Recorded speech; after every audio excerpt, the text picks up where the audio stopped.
Bonjour à toutes et à tous, ici The Fury, la colère infinie, pour une vidéo vraiment particulière et que j'ai eu l'idée de faire. Ok, je vais vous parler des petits détails concernant, des petits détails japonais du jeu Gakoto Tori.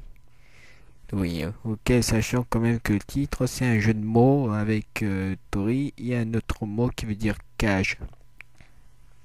Cage. Non, les deux sont similaires en fait. Je me rappelle plus, mais. Oui, bref. Ce que je peux dire. Ouais. Je parlerai de différents objets et je dirai leur nom. Non, et je citerai des informations et je mettrai les liens dans la vidéo. Oh, si vous voulez mieux vous informer. Mais en même temps, vous pouvez chercher, voilà.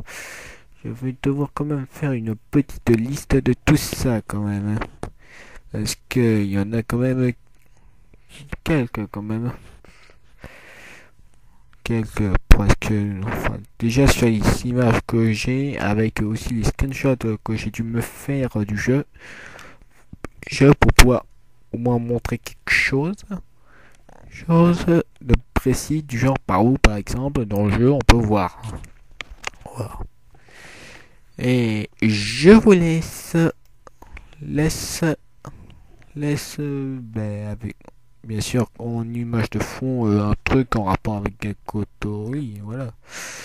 Bon, sur ce, à tout à l'heure. Bon, parlons du Teru Bozu. Alors, qu'est-ce que le Teru Bozu? Alors, déjà, comme on débute le jeu avec dans la chambre de Inko, on voit déjà accroché à la fenêtre une sorte de petits fantômes accrochés. Et ben c'est ça le Teru Bozu. Sachant dans le mot veut dire briller et le mot Bozu veut dire bonze. D'ailleurs, pour faire simple, pour ceux qui connaissent, voilà, et ben on dit que ça sert à faire chasser la pluie en chantant en plus une petite comptine qui va avec. Et si le petit truc, si le petit élu échoue dans sa tâche, on le menacera de lui faire tomber la tête. Sur une troisième strophe qui, selon le wiki, est oubliée depuis un bon moment. Bon, déjà, sachant que cette popularité remonte à l'ère Edo. Et encore très courant d'envoi au Japon. Bon, et bien sûr, je vais pas vous faire la chanson quand même du Teru Bozu. Bozu. Teru Bozu. En même temps, l'origine de cette cantine vient d'une légende d'un moine bouddhiste, précisément un bonze ou bozu en japonais, qui avait promis lors d'une longue période de pluie de faire revenir le beau temps. Suite à son échec, il aurait été décapité. La classe. Ouais, pas cool. Ça prouve que les Japonais, ils sont vraiment barjots dans leur tête. Maintenant, citons le Kagome. Mais qui, c'est le la musique du Kagome qu'on entend au tout début de la partie. Dès que vous allez lancer la partie. Non, il faut savoir qu'à base, cette chanson, c'est surtout une chanson utilisée dans le jeu du même nom. Le Kagome est un jeu d'enfant japonais. Un enfant est choisi en tant que Oni, qui veut dire littéralement ogre ou démon. Bon, sachant que j'ai aussi lu que aussi pour Oni, ça vient aussi du terme caché et tout ça, hein, du fait que c'était d'anciennes divinités entité qui a porté des maladies et tout ça. Voilà. Il s'assoit avec les yeux. Bref. Il s'assoit avec les yeux fermés ou couverts pendant que les autres enfants se prennent la main et marchent autour de lui en chantant la chanson allant avec le jeu. Quand la chanson est finie, le Oni dit le nom de la personne derrière lui. S'il a le nom correct, cette personne devient le Oni à son tour. Et si ce n'est pas le cas, ben, on recommence. Lui, celui qui joue le Oni, il reste sur place, quoi. Ah, ça jusqu'à qu'il est bon, quoi. Franchement, personnellement, je trouve quand même que vu les paroles, c'est quand même sadique, quand même. Et le pire, c'est un truc joué par des enfants, quand même.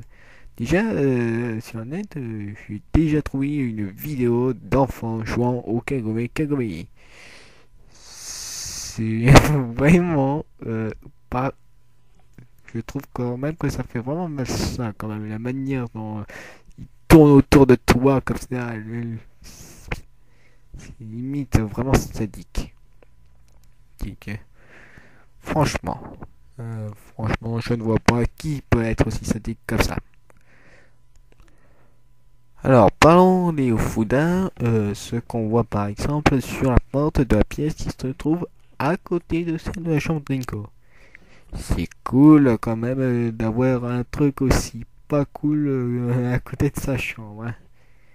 Alors, bah, c'est bien rassurant, du genre le jour auquel ces Ofuda ne marcheront plus, ben crois-moi que Fantôme ils se régaleront bien quand même de la pauvre âme de la petite. Hein.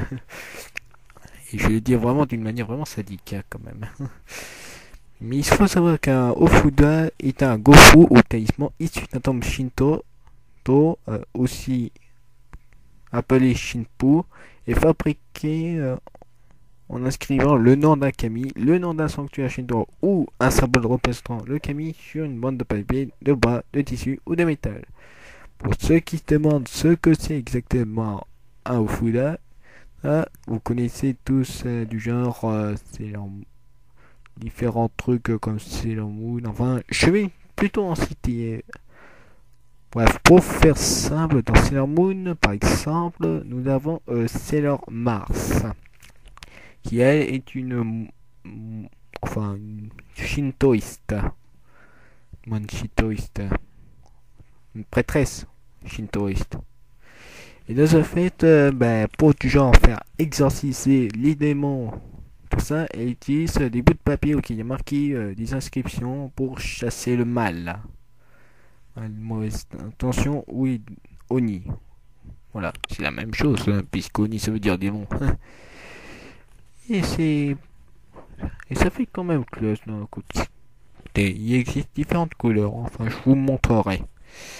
Ouais, et le pire c'est que la bonne réponse au mystère numéro 4 quand même de Gakoto Toi. Juste pour un petit gameplay qui est vraiment sympa. Maintenant parlons du Nenju. Vous vous demandez certes, qu'est-ce qu'un Nenju? Hein, Kizaku, qu'est-ce que ça veut dire ça? Eh ben c'est un chapelet ou un rosaire bouddhiste. Auquel le plus commun, voilà, enfin le plus gros, voilà, est composé de 100. Alors, introduit de Chine au Japon vers le 7e siècle, il est composé de 108 petits grains Kushu et de 2 gros grains Bushu, symbole de passion et de désir. Il existe bien sûr différentes formes de Nenju, comme le Nenju brassé selon les écoles. Par exemple, je peux citer là le Jutsu Nenju. C'est simple et utilisé comme image. Merde, qu'est-ce que je raconte moi? Bref, comme vous pouvez vous demander à quoi ça sert ça, ben, c'est juste pour prier quoi. C'est protection, c'est surtout symbole de chance et de bonheur, considéré comme une amulette de façon populaire et souvent offert à l'occasion des mariages. C'est quand même quelque chose du genre, si tu veux exorciser, ça en fait partie, voilà. Et vous vous demandez pourquoi 108 perles? Parce que il y en a- chaque perle représente symbolise notre karma. Karma. 600 traits pour les 5 sens plus le mental. Voilà. 18 perles présent, passé, futur, en 3 fois. 3 phrases présent, passé, futur pour 18 perles. 2 caractéristiques du cœur, pur ou impur pour les 36 perles. Et pour les, et x3 sensations, agréable, désagréable, neutre pour les 108 perles. Pour la composition de ce machin. De chapelet. Ah oui, petit détail que j'avais un peu zappé sur le vif du sujet. Vous demandez à quoi ça nous sert exactement ce Nenju, enfin ce bracelet, ce chapelet qu'on trouve dans notre petit sanctuaire. Eh ben c'est très simple mon gros. J'ai vu une vidéo quand même d'un duo de filles et bien sûr qui sont mortes comme pas chanceux comme elles sont. Et ben sans ça ben tu peux pas finir à des mots quoi parce que le fantôme en question que tu dois trouver dans un grenier mais vraiment obscur que tu ne vois absolument rien du tout et que tu es obligé d'allumer avec des allumettes et qu'au bout d'un X utilisation dans ce grenier, ça peut te conduire à la mort. Mais vraiment, je plaisante pas. Voilà. Sans cet objet, ben, t'es foutu. Sur ce, bonne chance pour trouver la combinaison, même si l'indice est donné par le journal de la mer. Sur ce, à plus. Maintenant, parlons du kimono. Alors déjà, ne pas confondre le kimono des experts en arts martiaux qui ne portent même pas le même nom, quoi. C'est totalement différent. Et entre le kimono traditionnel, comme le yukata qui lui n'est qu'un un kimono d'été qu'on utilise généralement pour le truc du mansui. Mansui, oui, que ça s'appelle là. Elle. Ah oui, et aussi, déjà dans la chambre d'Inko, on voit déjà un kimono, qui est bien sûr celui de sa mère. Et au vu de l'apparence, j'hésite maintenant désormais entre un Kurotomesode et un Tomesode. Qui sont un peu...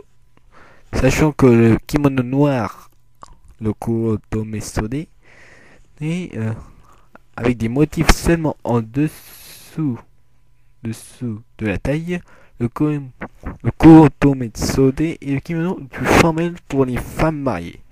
Il est porté au mariage par les mères des mariés. Un Kuro... Ok, donc oui.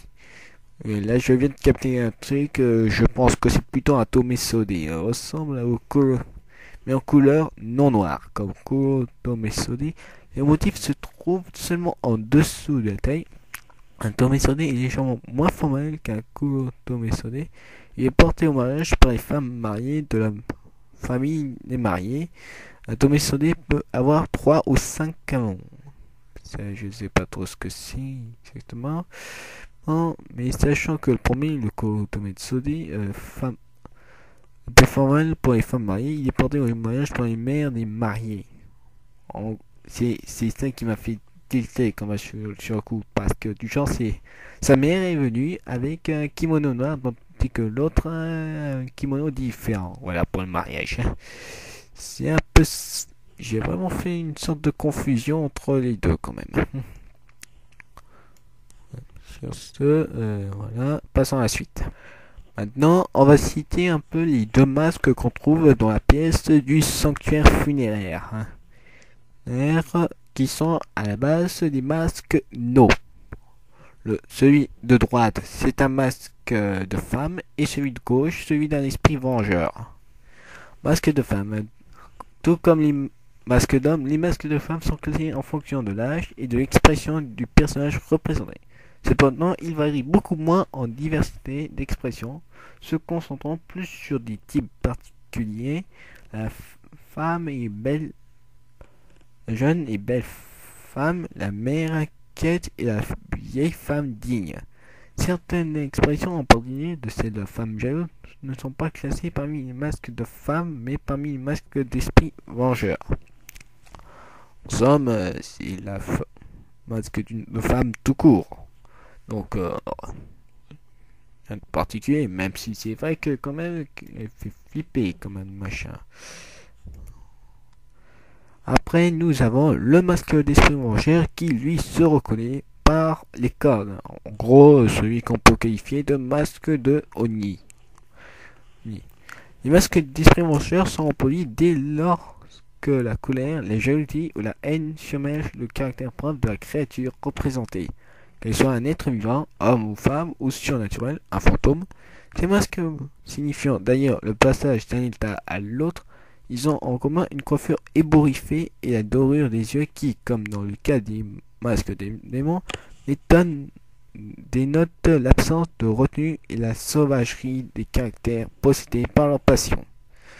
En somme, voilà, comme dit le nom, masque esprit vengeur, c'est du genre quelqu'un vraiment en colère, quoi. C'est du genre quelqu'un, je vais te buter, tout ça, quoi. Chiner, tout ça. Voilà. Voilà, bon, passons à la suite. Bien sûr, vous aurez aussi remarqué aussi, dans le grenier, quand même, on découvre une statue de renard, qui, en japonais, renard se dit kitsune. Mais il faut savoir que ce genre de statues, on les trouve en général dans des temples, dans des sanctuaires, précisément les sanctuaires Inari. Oui, c'est le nom comme ça. Inari, appelé au Japon Inari Shinja ou Inari Taisha, littéralement grand sanctuaire, sont des sanctuaires shinto consacrés au culte du dieu Inari. Il existe de nombreux sanctuaires Inari au Japon. La divinité est adorée aussi dans certains temples bouddhistes. Au somme, voilà. Voilà. Pour faire simple, c'est juste des temples shinto en honneur à Inari, dont les renards en question sont des messagers. En somme. Ce qui ferait quand même une bonne référence quand même. D'ailleurs, je vais même parler aussi de l'autre partie jouable, celle de le journal de Isakawa Mei. Mais alors maintenant parlons des sanctuaires shinto. Sanctuaires shinto, appelés le plus souvent Jinja en japonais, sont des lieux de culte du shintoïsme où l'on vénère Akami. On parle parfois aussi de Jingu ou simplement Miya, voire de Taisha, grand sanctuaire. On trouve l'entrée d'un sanctuaire d'un portail rouge appelé Tori, séparant l'enceinte sacrée de l'environnement profane, après un possible escalier de pierre. On accède à l'intérieur du sanctuaire à l'allée et au Shosuya, bassin couvert où les fidèles peuvent se laver les mains et se rincer la bouche à l'aide d'une louche appelée Ishaku. Cette purification nommée Oharai vise à se présenter devant le kami excepte de toute souillure, ou plus généralement de tsumi péché. L'allée est généralement bordée de lanternes appelées toro. Une fois purifié, l'on peut accéder aux différents bâtiments du sanctuaire sans toutefois y pénétrer. On trouve d'abord l'éventuel Kakuraden, le Shamusho, où l'on peut acheter les cartes ou plaques votives, les amulettes et autres divinations, les makake et parfois le Setsumasha. Enfin, d'aller se trouvent des statues de Koma Inu, comme parfois dans un temple bouddhiste, terrain ou Chin. On accède alors au Aiden, situé devant le Onden, qui est entouré d'une clôture sacrée. Il peut également y avoir un Aiden, souvent intégré dans le bâtiment. Et ben, vous savez quoi quand même, je me doute quand même, grâce à l'histoire de Isakawa Mei que genre la famille de Inko, notre chère petite héroïne, doivent sûrement gérer un temple Shinto, précisément un temple peut-être Inari, je ne sais pas. Mais déjà de base un sanctuaire Shinto de base. Mais comme il y a une statue de renard dans leur grenier, je peux quand même supposer que ça en fait peut-être partie. Que ça peut être un sanctuaire Inari. J'en sais rien. Mais en tout cas, ce qui veut dire que ça a vraiment un lien avec les bouddhistes, tout ça, quoi. C'est clair et net, tout ça. En même temps, c'est tout à fait normal au Japon, voilà, enfin. C'est pas quand même souvent, quand même, qu'il y a... Je perds mes mots. Ça prouve quand même que l'improvisation, c'est vraiment pas mon fort, quand même, sur ce genre de coup, quand même. Bon, sur ce, je vais parler d'un dernier sujet. Parlons maintenant aussi des portes Tori. Tori ou Tori, un portail traditionnel japonais, est communément érigé à l'entrée d'un sanctuaire shintoïste, afin de séparer l'enceinte sacrée de l'environnement profane. Un peu, voilà, dans le sens, séparer le monde matériel et le monde spirituel, là.